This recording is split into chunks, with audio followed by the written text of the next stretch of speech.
प्रिय छात्र एवं छात्राओं, नमस्ते। आशा करता हूं आप लोग स्वस्थ होंगे।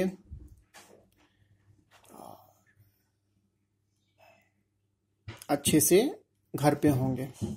कक्षा 12 में मुझे शिक्षा शास्त्र पढ़ाने का दायित्व मिला है।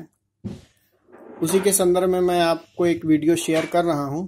आशा करता हूं यह वीडियो आपके लिए अत्यंत उपयोगी होगा। शिक्षा शास्त्र अगर हम देखें तो 2 भागों में है। प्रथम भाग के अंतर्गत पूरी शिक्षा प्रणाली पढ़नी है, भारतीय शिक्षा प्रणाली, और दूसरे भाग के अंतर्गत शिक्षा शास्त्र, शिक्षा मनोविज्ञान, शिक्षा शास्त्र का एक भाग है शिक्षा मनोविज्ञान, उसको पढ़ना है।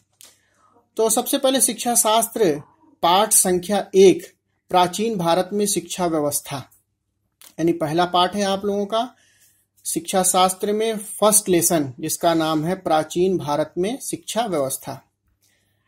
देख रहे होंगे आप, स्पष्ट लिखा हुआ है। यह चैप्टर मुख्य रूप से वैदिक कालीन भारत में शिक्षा व्यवस्था को इंगित करता हुआ पाठ है कि किस प्रकार से वैदिक काल में शिक्षा प्रदान की जाती थी। इस प्रकार से अगला अध्याय है बौद्ध शिक्षा, फिर मुस्लिमों के समय भारत में शिक्षा, फिर अंग्रेजों के समय शिक्षा। वो क्रमशः हम चर्चा करते रहेंगे। क्योंकि पहला पाठ है, महत्वपूर्ण है, तो आज से हम लोग इसकी शुरुआत करते हैं। वैदिक कालीन शिक्षा का अर्थ। वैदिक कालीन शिक्षा का अर्थ है कि ब्रह्मचर्य आश्रम में रहकर गुरुकुल प्रणाली द्वारा शिक्षा ग्रहण करना। देखिए, समझते हैं प्राचीन काल में बच्चे अपने माता पिता का घर छोड़ के अपने गुरुओं के समीप चले जाते थे और वहीं पे शिक्षा ग्रहण करते थे। उपनयन संस्कार उसको बोलते थे। आगे टॉपिक में हम इसकी चर्चा करेंगे। जहां गुरु के पास रहकर शिष्य शिक्षा प्राप्त करता था, यानी गुरुकुल में रहता था। उनके आदर्शों के आधार पर, गुरु के आदर्शों के आधार पर, उनके समय सारणी के अनुसार से वह शिक्षा ग्रहण करता था। प्राचीन वैदिक कालीन शिक्षा के कुछ उद्देश्य थे, कुछ आदर्श थे। उन्हीं के आधारों पर यह शिक्षा प्रदान की जाती थी। वैदिक कालीन शिक्षा का प्रमुख उद्देश्य था आध्यात्मिक उन्नति करना। इसके अतिरिक्त अन्य उद्देश्य थे जिसकी चर्चा अब हम करने जा रहे हैं। यानी मुख्य रूप से उनका जो मौलिक उद्देश्य था शिक्षा ग्रहण का, आध्यात्मिक उन्नति करना। कुछ अन्य उद्देश्य और आदर्शों की भी बात कर लेते हैं। ईश्वर की भक्ति तथा धार्मिकता के प्रति उन्मुख रहना, छात्रों के चरित्र का निर्माण करना। चरित्र अच्छा हो, वो आज्ञाकारी हो, संस्कारों से बंधे हो, इस प्रकार से एक छात्र की अपेक्षा की जाती थी। छात्रों के व्यक्तित्व का समुचित विकास करना, संपूर्ण व्यक्तित्व, कंप्लीट डेवलपमेंट होना चाहिए बच्चे का व्यक्तित्व। फिर राष्ट्रीय संस्कृति के संरक्षण एवं प्रसार संबंधी उद्देश्यों की पूर्ति करना। ज्ञान तथा अनुभव को प्राथमिकता दिया जाता था।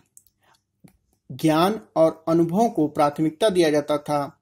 ज्ञान तथा अनुभव को प्राथमिकता देने के साथ साथ छात्रों में चरित्र का निर्माण, भक्ति तथा धार्मिकता के प्रति उन्मुख करना, राष्ट्रीय संस्कृति के संरक्षण प्रसार संबंधी उद्देश्य एवं आदर्श थे। यानी कहीं न कहीं आध्यात्मिक उन्नति ही इस शिक्षा व्यवस्था का प्रमुख उद्देश्य एवं आदर्श था। वैदिक शिक्षा के गुण पे चलिए हम चर्चा कर लेते हैं कि वैदिक शिक्षा के गुण क्या क्या थे। वैदिक शिक्षा का प्रारंभ करने की आयु तथा अवधि संबंधी नियम होते थे कि नहीं, 8 वर्ष, 11 वर्ष, 12 वर्ष, इन आयु निर्धारित थी विभिन्न वर्गों के अनुसार से शिक्षा प्रदान करने की। शिक्षा ग्रहण करने का विशिष्ट वातावरण तथा विद्यालय का अनुकूल वातावरण होता था। यानी निश्चित विशिष्टता होती थी, विद्यालय का अनुकूल वातावरण, एक गुरुकुल प्रणाली थी, नियम थे, समय सारणी थी, उसके अनुसार छात्र अपने जीवन को आगे बढ़ाते थे और बहुत ही आत्म अनुशासित और गुरु के सानिध्य में उनका जीवन, प्रारंभिक जो अध्ययन अध्यापन का जीवन बीतता था, अध्ययन का जीवन बीतता था। नियमित दिनचर्या, मैंने बताया, नियमित रूप से वो दिनचर्या करते थे। गुरु और शिष्य के संबंध मधुर होते थे, यानी गुरु पिता के तुल्य ही होता था। गुरु जो आदेश देता था, छात्र उन बातों का अक्षरशः पालन करते थे। ये वैदिक शिक्षा की शिक्षा का सबसे प्रमुख गुणों में से एक था। यानी अगर हम समझें तो गुरुकुल प्रणाली के नियमित दिनचर्या थी, संयम था, अनुशासन था, आज्ञाकारी शिष्य हुआ करते थे। इस प्रकार वैदिक शिक्षा एक आदर्श, पूर्णतः आदर्श शिक्षा हमें दिखाती है। फिर अब हम चर्चा करते हैं प्राचीन भारतीय शिक्षा संबंधित प्रमुख संस्कारों की। विद्यारंभ, उपनयन, समापवर्तन, ये 3 संस्कार महत्वपूर्ण हैं, परीक्षा उपयोगी हैं, ये अक्सर पूछे जाते हैं। सबसे पहले जो संस्कार की हम बात करते हैं, विद्यारंभ। इस संस्कार का प्रचलन 5 वर्ष की आयु में बालक को अक्षर ज्ञान का अभ्यास कराने के लिए किया जाता था। यानी माता के माध्यम से एक संस्कार होता था और उस संस्कार में सबसे पहले बच्चे को एक सामान्य अक्षरों की जानकारी प्रदान की जाती थी। फिर महत्वपूर्ण है उपनयन संस्कार। विद्या से संबंधित अगर हम देखें तो 3 संस्कार हैं, विद्यारंभ, उपनयन और समापवर्तन।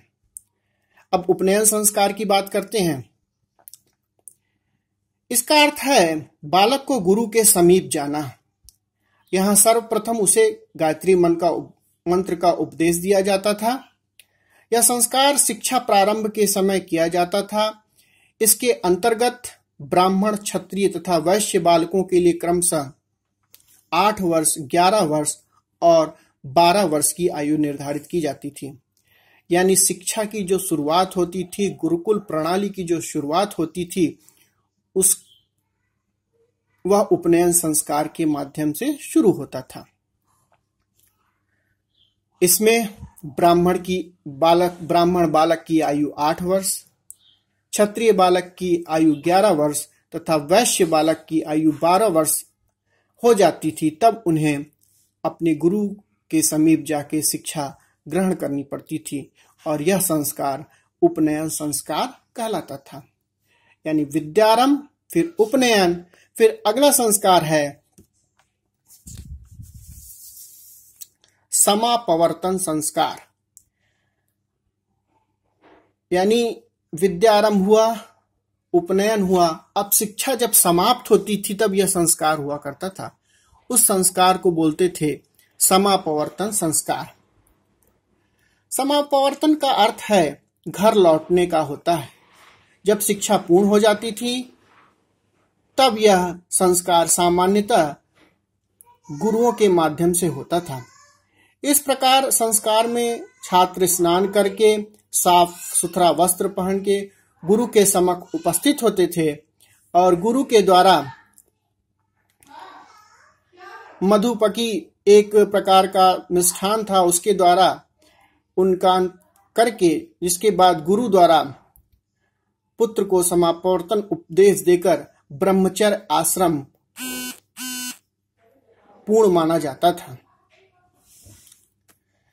यानी यह संस्कार सबसे अंतिम संस्कार था और इस संस्कार का उद्देश्य था शिक्षा समाप्ति। यानी गुरुओं द्वारा यह उपदेश दिया जाता था कि आपकी विद्या अध्ययन समाप्त होता है, अब आप गृहस्थ आश्रम की ओर जाइए और अपने कर्तव्यों का निर्वहन करिए। यानी 3 संस्कार, विद्यारंभ, उपनयन और समापवर्तन। अब प्राचीन शिक्षा प्रणाली के अंतर्गत प्राचीन शिक्षा में विविध रूप थे, जिसको हम एक एक करके पढ़ेंगे। प्राचीन काल में प्राथमिक शिक्षा किस प्रकार थी, प्राचीन काल में उच्च शिक्षा किस तरह थी, प्राचीन काल में वैदिक शिक्षा प्राचीन काल में स्त्री शिक्षा किस तरह थी। यानी वैदिक काल में प्राथमिक शिक्षा का क्या स्तर था, वैदिक काल में उच्च शिक्षा का क्या स्तर था, वैदिक काल में स्त्री शिक्षा का क्या अर्थ था, और वैदिक काल में व्यावसायिक शिक्षा व्यवस्था किस प्रकार थी। इस प्रकार इन बिंदुओं पर हम अगले वीडियो पे पूरा नोट्स के साथ चर्चा करेंगे। यह अध्याय प्रथम अध्याय है, इसको आप समझिए और नोट्स कीजिए। इसकी PDF भी मैं आपको भेज दूंगा और यह कॉपी पे पूरी तरह से आप अंकित करिए। तो इस पाठ में बस इतना ही। धन्यवाद।